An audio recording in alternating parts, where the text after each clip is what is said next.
UN कहता है any group और community which is socially economically politically non dominant and inferior in population less than 1%। UN कहता है ऐसा समुदाय जिसका कोई सामाजिक वजूद ना हो, कोई आर्थिक वजूद ना हो, कोई राजनीतिक वजूद ना हो और संख्या में नगण्य हो, उसको कहते हैं माइनॉरिटी। इस देश में ऐसे लोग जो 150 लोकसभा में तय करते हैं कौन जीतेगा कौन हारेगा। इस देश में ऐसे लोग जो भारत की 800 विधानसभाओं में तय करते हैं कौन जीतेगा कौन हारेगा। इस देश में वो कम्युनिटी जो 1 करोड़ 2 करोड़ 5 करोड़ 10 करोड़ 15 करोड़ 20 करोड़ नहीं बल्कि 25 करोड़ हो चुकी है, यानी बस अमेरिका से थोड़ी सी कम है, उसको कह रहे नहीं वो माइनॉरिटी है। ये बंद होना चाहिए कि नहीं होना चाहिए। और वैसे भी भारत में माइनॉरिटी मेजॉरिटी की जरूरत ही नहीं है। माइनॉरिटी और मेजॉरिटी की जरूरत पाकिस्तान में है क्योंकि पाकिस्तान के सब लोग एक समान नहीं है। माइनॉरिटी और मेजॉरिटी का concept, minority commission, minority film institute Bangladesh में है क्योंकि बांग्लादेश में सब लोग एक समान नहीं है। बांग्लादेश सेकुलर देश नहीं है, पाकिस्तान सेकुलर देश नहीं है। Minority commission, minority film institute तो अफगानिस्तान में है क्योंकि अफगानिस्तान एक इस्लामिक कंट्री है, वहां सब एक समान नहीं है। भारत में जहां सब लोग एक समान है, equality before law, equal protection of law, article 14, 15, 19, बोलने का अधिकार, भोजन का अधिकार, घूमने का अधिकार, टहलने का अधिकार, व्यापार का अधिकार, हर चीज की स्वतंत्रता, सबको एक समान है। फिर इस देश में माइनॉरिटी मेजॉरिटी की जरूरत है क्या?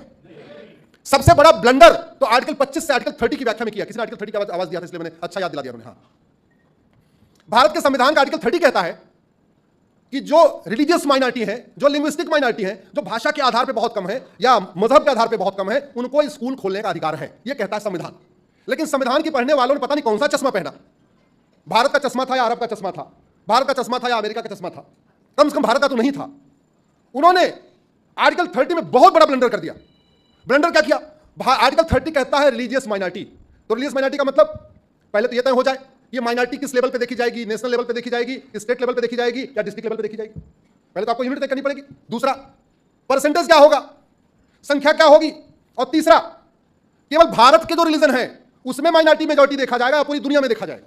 अगर पूरी दुनिया में देखा जाएगा तो दुनिया में तो 1100 रिलीजन है, तो फिर तो 1100 माइनॉरिटी होनी चाहिए भारत में, अगर रिलीजन के आधार पर माइनॉरिटी देखना है। अगर लैंग्वेज के आधार पर देखना है तो भारत में दुनिया में 6,500 भाषाएं बोली जाती हैं और उसमें से लगभग 400 भाषा भारत में बोली जाती है। फिर तो 400 लिंग्विस्टिक माइनॉरिटी हो गए और जो 1100 रिलीजन है उसमें से लगभग 100 रिलीजन भारत में रहते हैं, 100 रिलीजियस माइनॉरिटी हो गए।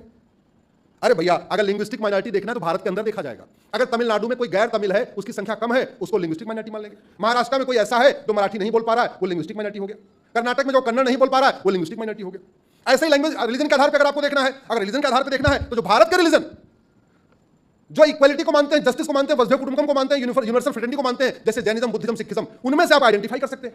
जो विदेशी रिलीजन है, जो भारत के संविधान को नहीं मानता, भारत की प्रियम्बल में लिखा हुआ लिबर्टी ऑफ थॉट, विदेशी रिलीजन लिबर्टी ऑफ थॉट देता है क्या? जोर से बोलिए जरा।